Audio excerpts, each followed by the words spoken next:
Assalamualaikum warahmatullahi wabarakatuh. Perkenalkan nama saya Milestari, NPM saya 24140172 kelas 3C, dosen pengampu Ibu Nurjana. Baik, di sini saya ingin menjelaskan dari makalah 1 sampai makalah 5. Makalah 1 yang berjudul Konsep Dasar Administrasi. Konsep dasar administrasi pendidikan mencakup definisi, tujuan, dan ruang lingkup yang sangat luas, mulai dari kurikulum siswa, guru, sarana, keuangan, hingga hubungan dengan masyarakat. Proses penyelenggaraan pendidikan dapat dianalisis melalui tahap manajemen. 1. Perencanaan, perorganisasian, pelaksanaan, pengawasan, dan evaluasi. Proses ini berlangsung secara siklus dan saling terkaitan. Administrasi sekolah adalah bentuk nyata dari administrasi pendidikan yang melibatkan seluruh warga sekolah, mulai dari kepala sekolah, guru, siswa, staf, hingga masyarakat semuanya. Komponen harus bekerja sama agar tujuan pendidikan tercapai. Sekian, terima kasih dari kelompok 1. Dan baik, di sini saya melanjutkan kelompok 2 yang berjudul Peran Administrasi Pendidikan dalam Pengelolaan Sekolah. Administrasi pendidikan memiliki peran yang sangat penting dalam pengelolaan sekolah. Administrasi tidak hanya berkaitan dengan pencatatan, tetapi juga perencanaan, perorganisasian, pelaksanaan, pengawasan, dokumentasi, serta peningkatan mutu pendidikan. Peran administrasi dapat dilihat pada berbagai aspek. 1. Kurikulum, 2. Kesiswaan, 3. Pegawaian, 4. Keuangan, dan 5. Sarana prasarana dan humas kearsipan, hingga layanan khusus. Dengan administrasi yang baik, sekolah dapat berjalan lebih teratur, efisien, dan mencapai tujuan pendidikan secara maksimal. Baik, di sini saya ingin menjelaskan materi kelompok 3 yang berjudul Macam-macam Sistem Administrasi dalam Pengelolaan Sekolah. Administrasi sekolah merupakan proses penting dalam mengatur jalannya pendidikan di sekolah.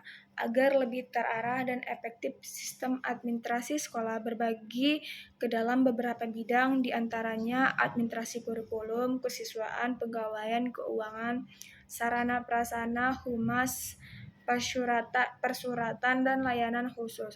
Setiap bidang memiliki peran masing-masing yang saling berkaitan. Dengan sistem administrasi yang baik, sekolah dapat menciptakan lingkungan belajar yang kondusif, efisien, dan sesuai dengan tujuan pendidikan nasional. Baik, di sini saya ingin menjelaskan materi kelompok 4 yang berjudul Manfaat Sistem Administrasi dalam Pengelolaan Sekolah.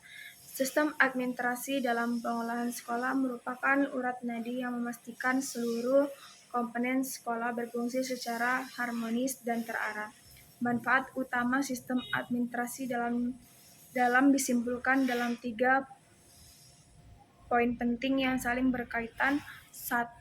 Meningkatkan efisiensi dalam efektivitas operasional.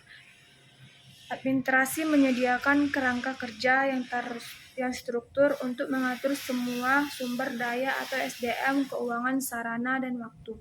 Hal ini menghasilkan penghambatan sumber daya dan pengelolaan keuangan dan sarana yang teratur.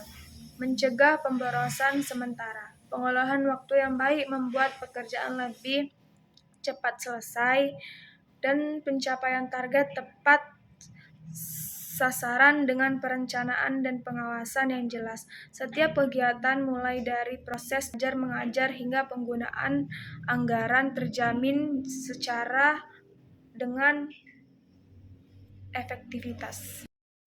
Dan yang terakhir dari materi kelompok 5 yang berjudul Proses Pengambilan Keputusan Administrasi Pendidikan yang Cerdas dan Berkarakter. Pengambilan keputusan administrasi pendidikan yang cerdas dan berkarakter sangat penting dalam meningkatkan kualitas pendidikan di sekolah. dengan memahami prinsip-prinsip pengambilan keputusan yang efektif dan penerapan strategi pengambilan keputusan yang berkarakter. Sekolah dapat meningkatkan kualitas pengambilan keputusan, mencapai tujuan pendidikan yang lebih baik, dan meningkatkan reputasi sekolah. Oleh karena itu, sekolah perlu meningkatkan kemampuan pengambilan keputusan administrasi pendidikan yang cerdas dan berkarakter untuk mencapai kesuksesan pendidikan. Saya ucapkan sekian, terima kasih tugas UTS saya. Semoga teman-teman yang melihat video saya dapat atau diberikan pemahaman atau sedikit materi yang teman-teman bisa hafal atau yang bisa teman-teman ambil secara positif. Saya ucapi wassalamualaikum warahmatullahi wabarakatuh.